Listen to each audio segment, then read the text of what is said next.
Selamat pagi pemirsa, bersama saya Yuliani Intan Suryani.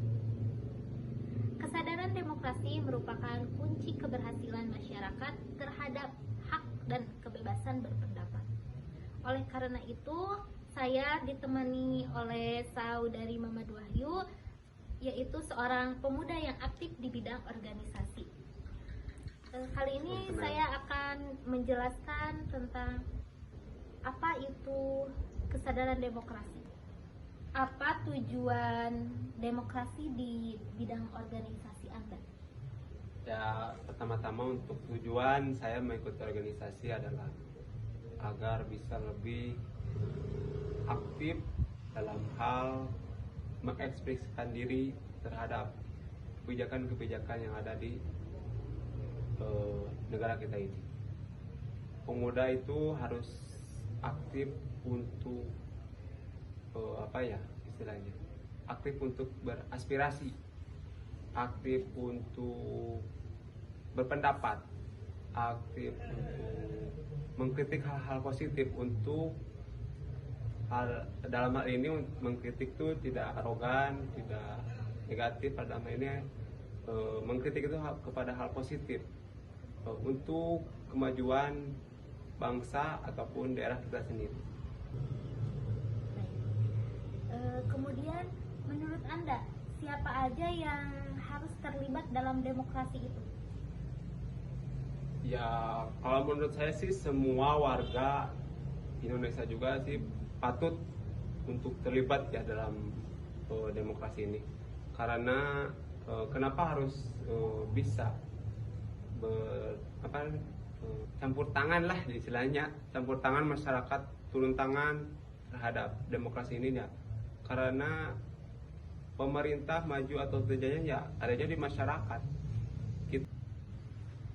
Kemudian di mana aja seharusnya terjadi demokrasi itu? Apakah di tempat-tempat terkhusus atau dimanapun gitu?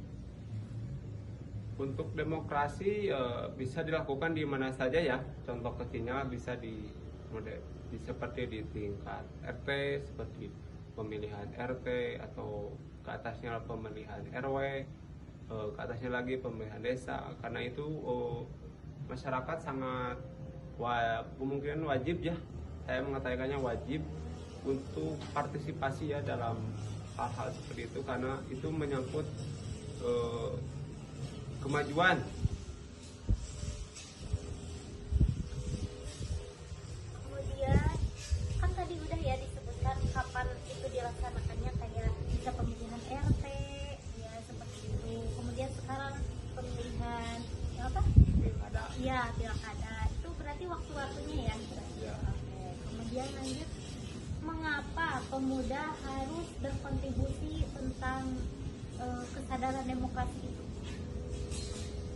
Kalau menurut saya pemuda harus ya berkontribusi dalam hal demokrasi ini, karena kan pemuda ini kan ujung tombak ya, ujung tombak bangsa kedepannya bakal seperti apa itu ada di tangan pemuda.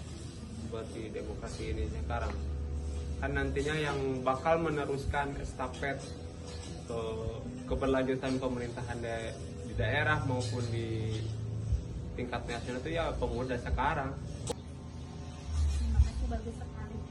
Kemudian bagaimana menghadapi tantangan berdemokrasi pada zaman sekarang? Soalnya kan banyak pemuda yang istilahnya belum sadar gitu terhadap demokrasi itu. Kayak contohnya itu, contoh kecilnya waktu pemilihan presiden ya, banyak yang asal coblos aja gitu. Ya, ini sih menjadi PR sendiri ya, bagaimana generasi muda sekarang harus jangan sampai menurutilah hawa nafsunya atau emosinya. Kita harus berpikir panjang buat kedepannya seperti apa, kedepannya bagaimana, dan kedepannya bakalan seperti apa. Itu pemuda itu harus berpikir ya, jangan asal coblos aja, asal pilih sama aja oh tidak bisa. Itu kan semuanya kan hampir sebagian ya pemilihan kemarin itu kan didominasi oleh para pemuda.